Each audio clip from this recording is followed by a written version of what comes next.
Viewers, நாம இன்னைக்கு பார்க்க போற டாபிக் யாரு காரு வாங்கலாம் யாரு வாங்கக்கூடாது, யாரு வாங்கலாம்னு சொல்லிக்கிறத விட யாரு வாங்கக்கூடாது அப்படிங்கிற பத்தி தான் நம்ம இந்த டாபிக்ல பேச போறோம். யாரு வாங்கக்கூடாதுங்கிறது ரெண்டுத்துக்குமே பொருந்தும். புது கார் வாங்குறவங்களுக்கு பொருந்தும், புது கார் வாங்காதவங்களுக்கு பொருந்தும். இது முழுக்க முழுக்க நான் நிறைய அனுபவங்கள்ல இருந்து நான் எடுத்து சொல்லக்கூடிய ஒரு விஷயம். இதுல நிறைய பேருக்கு இது பயனுள்ளதாக இருக்குங்கிற நம்பிக்கையில தான் இந்த வீடியோவை நான் பதிவிடுறேன்.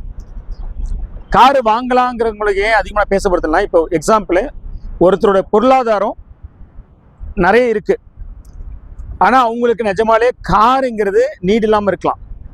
ஏன்னா பொருளாதாரங்கிறது வேறும், காரோட நீடுங்கிறது வேறும். சில பேருக்கு பொருளாதாரம் நிறைய இருக்கும், ஆனால் காருங்கிற நீடு இல்லாமல் அவங்க காரு வாங்கிட்டாங்க அப்படின்னா அது அவங்கள பெருசாக எதுவும் பாதிக்கப்பட போகிறதில்லை. ஸோ அதனால் நான் அவங்களோட டாபிக் பற்றி பேச போகிறதில்ல. அவங்க கார் வாங்கக்கூடாது போகக்கூடாது அந்த மாதிரிலாம் எதுவும் பேச போகிறதில்ல.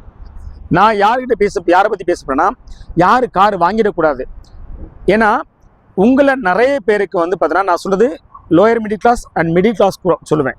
நிறைய பேர் காரு அவங்களுக்கு நீடே இருக்காது. சரியா? நீடு இல்லாமலேயே காரை வாங்கிடுவாங்க. ஒரு நீடு இல்லாமல் நீங்கள் ரொம்ப குறைவான ரேட்டில் நல்ல அருமையான கார் லக்கில் உங்களுக்கு கிடைச்சதுனா கூட, அது புதுசோ இல்லை செகண்ட்ஸு கிடைச்சதுனா கூட அது உங்களுக்கு நன்மையை கொடுக்குமான்னு கேட்டால் கொடுக்காது.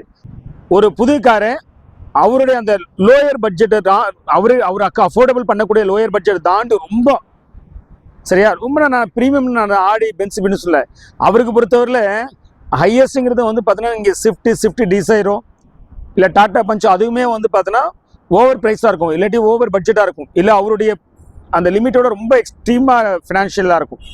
அந்த மாதிரி வாங்கிட்டாங்கன்னா ஏற்கனவே பார்த்தீங்கன்னா கடனில் இருந்துட்டு இருப்பாங்க. இது இன்னொரு கடன் ஆட் ஆகிடும். இந்த இஎம்ஐ கட்ட போய் பழைய ஏற்கனவே கடனை அடைக்க முடியாது, இல்லை பழைய கடனை அடைக்க போய் இந்த இஎம்ஐ பண்ண மாட்டாங்க, இதை சீஸ் பண்ணிட்டு போயிடுவாங்க. ஸோ இல்லை இந்த சொசைட்டிக்கு பார்த்தீங்கன்னா மெயின்டைன் பண்ணோம், நம்ம அந்த கௌரவத்தை விட்டு கொடுக்காதுன்னு சொல்லிட்டு இந்த இஎம்ஐயை கட்ட போயிட்டு இவங்களோட அடிப்படையான விஷயங்கள் இருக்குல்ல, மெடிக்கல், உணவு, உடுத்த உடவு, இந்த மாதிரி பேசிக்ஸ் நீட்ஸ் இருக்கும். இல்லை அவங்கள நம்பி நிறைய பார்த்தீங்கன்னா ஏஜ்டு பீப்புள்ஸ் இருப்பாங்க.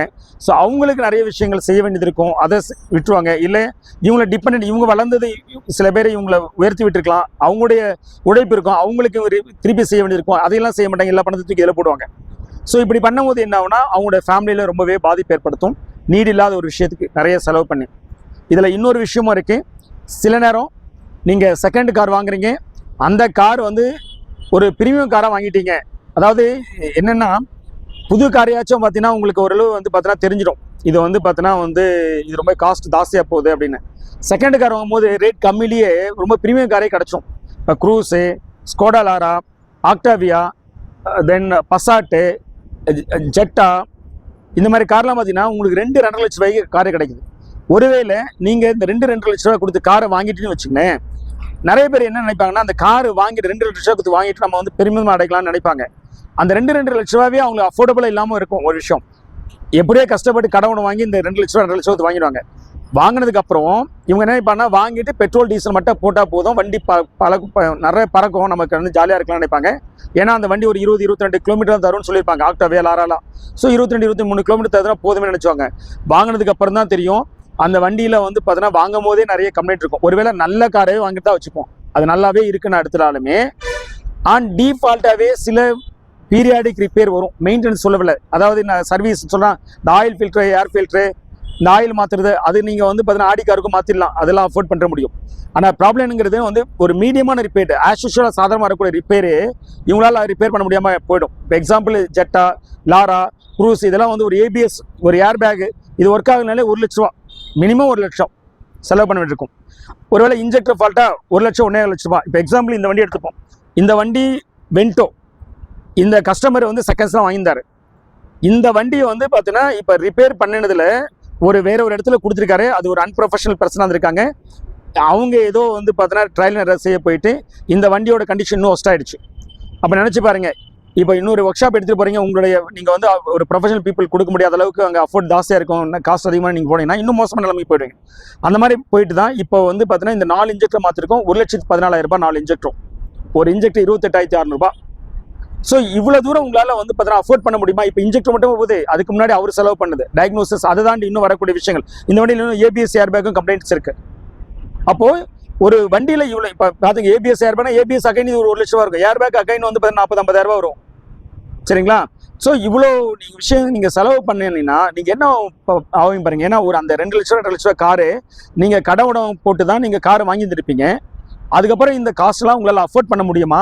அதுக்கப்புறம் டீசல் பெட்ரோல் போடுறதுலாம் வந்து பார்த்தீங்கன்னா அது வேற போடணும். அதுக்கப்புறம் உங்களோட லைஃப் ஸ்டைல் மாறிடும். இப்போ நீங்கள் காரு நீங்கள் பைக் வச்சிருக்கும் போது ஏதோ ஆன் ரோட்டில் வந்து பார்த்தீங்கன்னா நீங்கள் ஒரு தள்ளுக்கடலில் கூட நீங்கள் சாப்பிட்டு டிஃபன் சாப்பிட்டு போயிடலாம்.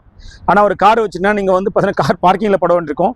தென் ஃபேமிலியோட போகிறீங்க, இல்லாட்டி நீங்கள் ஃபங்க்ஷன் போகிறீங்கன்னா நீங்கள் அதுக்கேற்ற மாதிரி உங்களுடைய காருக்கு ஏற்ற மாதிரி உங்கள் லைஃப் ஸ்டைலையும் நீங்கள் அவங்களுக்கு வந்து பார்த்தீங்கன்னா நீங்கள் வந்து பார்த்தீங்கன்னா ஹோட்டல் அழைச்சிட்டு போகிற அதோட காஸ்ட்லாம் எங்கே ஆகும் பாருங்கள்.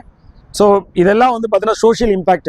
ஸோ இந்த அளவுக்கு வந்து பார்த்தீங்கன்னா ரொம்ப உங்களுடைய செலவு ஏறிச்சுன்னா உங்களால் வந்து பார்த்தீங்கன்னா நீங்கள் லைஃப்பை வந்து பார்த்தீங்கன்னா நீங்கள் வந்து ஃபினான்ஷியலாக நீங்கள் வந்து ரெக்கவரி ஆக முடியாது. கடனில் இருந்தீங்கன்னா இன்னும் கடன் பட்டு போயிடுவீங்க. ஒருவேளை நீங்கள் கடன் பட்டு இப்போ தான் ரெக்கவரி ஆகிருக்கீங்கன்னா திரும்ப கடனில் உள்ள மாட்டிடுவீங்க. அதை தாண்டி வந்து பார்த்தீங்கன்னா நீங்கள் ஃபினான்ஷியலாக வந்து பார்த்தீங்கன்னா நீங்கள் ஒரு இன்வெஸ்ட்மெண்ட் பண்ண முடியாது. எக்ஸ்பெண்டிச்சர்லேயே போவீங்க. வீட்டில் வந்து பார்த்தீங்கன்னா உங்களோட பணம் எல்லாமே இதுக்கே போயிட்டுருக்கும். அடிக்கடி ரிப்பேர் ஆகிட்டு வந்து ஒர்க் ஷாப்பில் போச்சுன்னா வீட்டில் உங்கள் மிஸ்ஸஸோ இல்லை மற்றவங்களோ என்னடா கார் ஏது காருன்னு கேட்கும் போது வந்து பார்த்தீங்கன்னா உங்களுக்கு சொல்கிறதுக்கு உங்களுக்கு சிரமப்படுவீங்க. அதுவும் மன உளைச்சல் ஆகும். இதனால் உங்களுக்கு வந்து சண்டையில் வரும். ஸோ நான் என்ன மீன் பண்ணுறேன்னா, ஒரு காரு உங்களுக்கு நீட் இருந்தால் மட்டும் வாங்க. நீடுங்கிறது வந்து 2 விதம் இருக்குது. ஒன்று என்னன்னு கேட்டிங்கன்னா, அடிப்படையில் இந்த காரை வாங்கி இது மூலயமா உங்களுக்கு வந்து பார்த்தீங்கன்னா ஒரு கெயின் வரும், ஒரு பிஸ்னஸ் பாயிண்ட் ஆஃப் வியூவில் ஒரு இதில் லாபம் வரும் அப்படின்னா இந்த கார் வாங்குங்க. இல்லை ஒரு மெடிக்கல் பர்பஸ்க்கு நீங்கள் வந்து பார்த்தீங்கன்னா நிஜமாலே வேறு வழி இல்லை, அந்த மாதிரி ஒரு நீடுக்காக இந்த கார் தேவைப்படுது, சரியா? ரொம்ப ஸ்பெசிஃபிக்காக உங்களுக்கு இந்த காரணத்துக்காக கார் தேவைப்படுது. இது வந்து லக்ஸரிக்காக கிடையாது. அதே சமயம் உங்களால் அதை அஃபோர்ட் பண்ண முடியும்னா தயவு செஞ்சு கார் வாங்க. நான் சொல்கிறது lower middle class and middle கிளாஸில் நிறைய பேர் அப்படியே உங்களுக்கு கார் நீடு இருந்தால் கூட நான் சொன்ன மாதிரி இந்த நான் சொல்கிறது ரொம்ப ஒரு கொஞ்சம் அதிகபட்சம் சொல்கிறேன். ஸ்கோடா, ஆக்டாவியா, க்ரூஸு இதெல்லாம் ஃப்ரீயாக கொடுத்தாவே தயவுசெய்து வாங்கிக்காதீங்க. அதை விட நீங்கள் பெட்டர் என்ன, ஒரு ஆல்டோ, ஒரு இயானு, ஒரு செலீரியோ, ஒரு i10, சரிங்களா, ஒரு டாட்டா டியாகோ, இந்த மாதிரி வந்து ஒரு என்ட்ரி லெவலில் காரை அதை வேணால் நீங்கள் செகண்ட்ஸ் காராக வாங்கிங்க, சரிங்களா? வாங்கி அதை நீங்கள் மெயின்டைன் பண்ணிங்க. இல்லை அதுக்கு அடுத்த லெவல் வந்து பார்த்தீங்கன்னா ஒரு i20 ஒரு ஸ்விஃப்ட்டோ, ஸோ அந்த மாதிரி ஒரு ஸ்லைட் ஒரு ஹையரில் போயிட்டு பட் நல்ல காராக பார்த்து வாங்கி கூட ஒரு 50,000 மார்க்கெட் ப்ரைஸோட கொடுத்து வாங்கிடுங்க. சீப்பாக மட்டும் வாங்கிடாதீங்க. சீப்பாக எங்கேயும் கிடைக்காது. சீப்பாக நீங்கள் ஏமாந்தா போவீங்க. வாங்கிட்டு நீங்கள் இந்த காரை நீங்கள் உங்கள் நீடுக்கு பயன்படுத்தினா இது உங்களுக்கு நன்மையை கொடுக்கும். அதை விட்டுட்டு இந்த சமூகத்துக்கு மெச்சிக்கிறதுக்கு ஏதாவது கார் வாங்கினாலோ இல்லை இப்போ நான் சொன்னேன் இல்லையா, அந்த கார் வாங்கினதுக்கப்புறம் நிறைய பேர் வந்து பார்த்தீங்கன்னா சர்வீஸ் கம்மியாகும் சொன்னேன். சர்வீஸுங்கிறது இந்த ஆயில் ஃபில்டரும் ஏர் ஃபில்டர் மாற்றுறது பெரிய விஷயம் இல்லை. அது நீங்கள் ஆடி காருக்கே பண்ண முடியும். ஆனால் ஒரு 3 வருஷம் 5 வருஷம் ஆன காருக்கு ரிப்பேர்னு ஒன்று வரும்.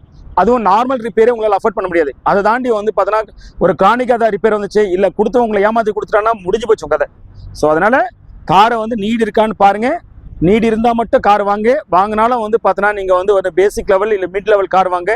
தரவா ஒரு ப்ரொஃபஷனல் மெக்கானிக்கு, நான் திரும்ப சொன்னேன், ஜஸ்ட் லைக் மெக்கானிக் சொல்ல, ப்ரொஃபஷனல் மெக்கானிக், ஒரு மெக்கானிக் 2 மெக்கானிக்கும் அழைச்சிட்டு போயிட்டு தரவா செக் பண்ணி பார்த்துட்டு மார்க்கெட் ரேட்டை விட கொஞ்சம் ஸ்ட்ரைட்டாக இருந்தாலும் பரவாயில்ல, நல்ல காராக இருந்தால் வாங்கிக்கங்க.